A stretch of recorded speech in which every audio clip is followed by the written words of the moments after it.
So Tony, how did you actually get started acting? I did it a lot in high school, and then in college I wasn't really confident enough to major in it, so I studied journalism. And then after college I just didn't really know what I wanted to do, and I thought I'd like to pursue acting, but I just wasn't ready. And then I thought I'm just going to go and get my degree in theater, my master's in theater.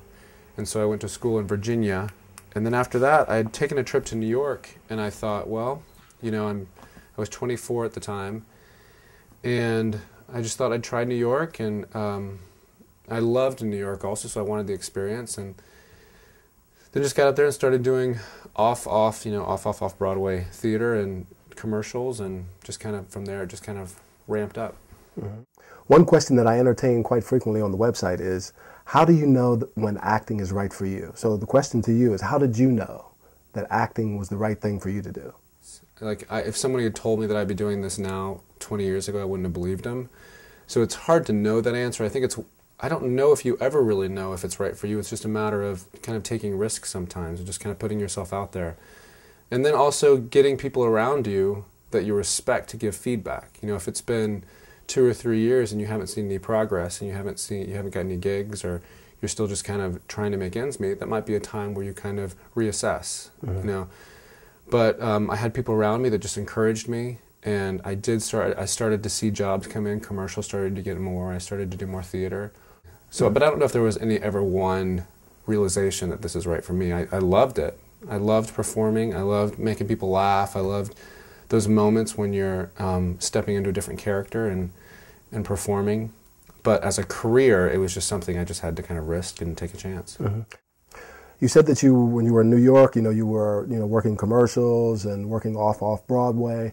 Was that enough for you to make a living, or did you do other things to make ends meet? And if you did, what were those things?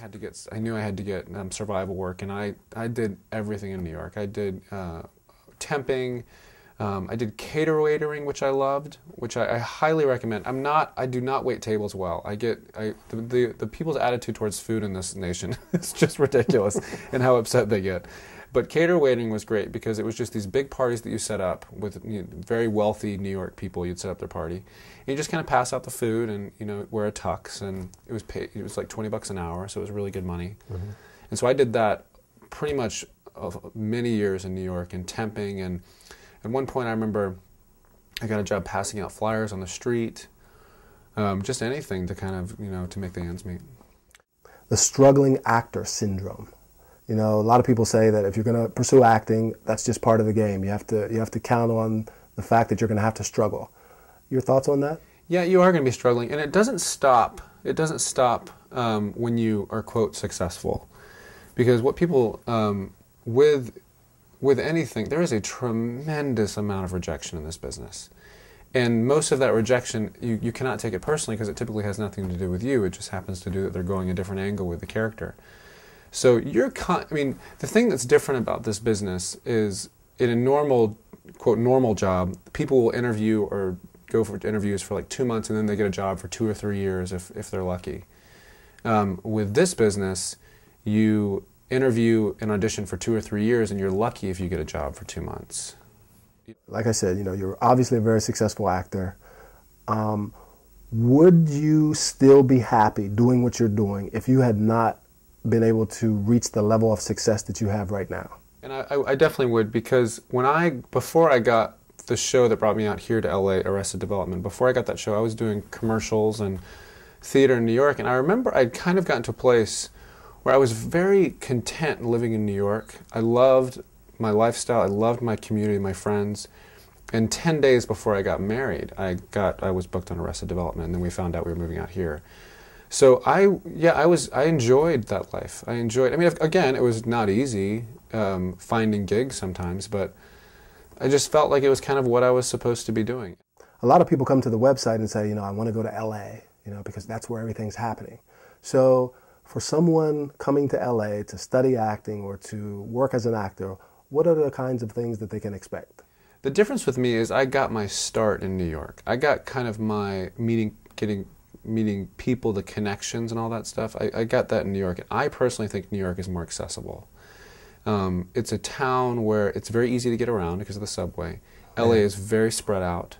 It's if you have 2 auditions in a day and one's on the west side of LA and one's on the east side, that's 6 hours out of your day because of traffic. Whereas in New York, it's a 20-minute subway ride, so it's very accessible to get places. Also in New York, theater is, people in the industry, like casting directors and agents, go to see theater to see new artists. Out here, there's not a lot of theater, so it's difficult to showcase your work out here. Whereas in New York, it's very easy to showcase yourself.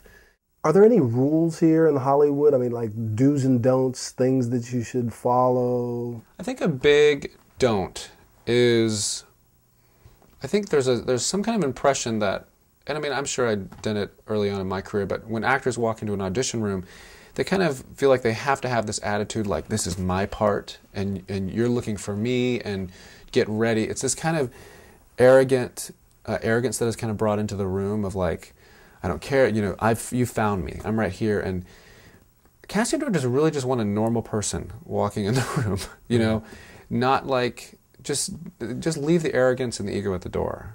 And, you know, you don't have to be all chatty, just kind of, hey, how you doing? And then get to your work, because the work is what's going to show. That's what they're going to see, and that's what you want to bring to the top. I think a big do is just having a life outside of acting.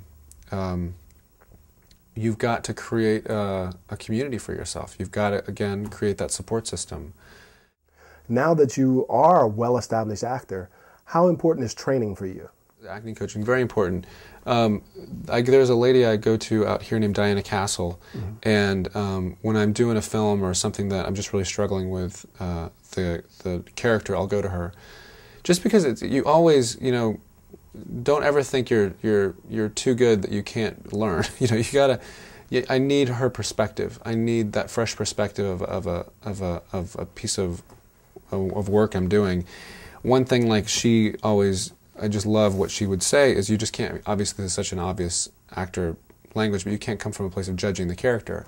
And this is a character that I was doing that I just really didn't like the guy. I thought I'd just known people like him, and he just seemed like an ass. And she was like, you've got to realize that those things are inside of you. Like, you make other choices, but this is still inside of you. And just things like that. Like, I love that fresh, just learning that constantly new perspectives. And she's just so about play. Like, this is a time to play. And so obviously you are considered a very successful actor. But if you were to turn the clock back, you know, is there anything that you did throughout your career that if you had to do all over again, you would do differently? There was an acting teacher I went to in New York, and I was in his program for 2 years. I just remember it was not a safe place. Whereas he kind of had an ego, and everybody was really afraid of him and what he was going to say. And when we would do our work, we were all kind of walking on eggshells around him. And I just gave way too much power to that guy, way too much power to him. And acting class is supposed to be a very safe place. You're supposed to be able to experiment.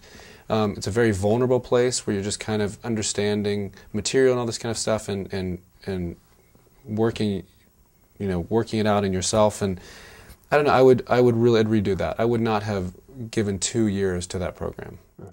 If you could give me like 3 things that a new and aspiring actor should consider at the beginning of their new acting career, what would they be? I think a big thing is to bloom where you're planted. Wherever they're living, so like say they're living in, you know, where I was raised in Florida. I think many times people look at New York and LA as the what you have to do and the it. It's not. Get involved in theater in your town. And I think a big thing I would encourage them to do is examine their motives as to why they want to do it. Is it because you want to go back to your high school reunion and show and tell the bully that look what you've become, you know? And you got to examine that stuff. You got to dig deep and really wonder why you're doing this, because that's not for longevity. You're not going to have longevity in that because it's going to be disappointing. And so I'd encourage them just to kind of examine why they want to do it. Do they really love it? Are they ready? You know, have they? Because if they're just jumping into New York and LA, I'd question their motives. You know, because if you really loved it, you'd bloom where you're planted. You'd really find your base there. And then if you're called out here, then great. But really, you know, search through that.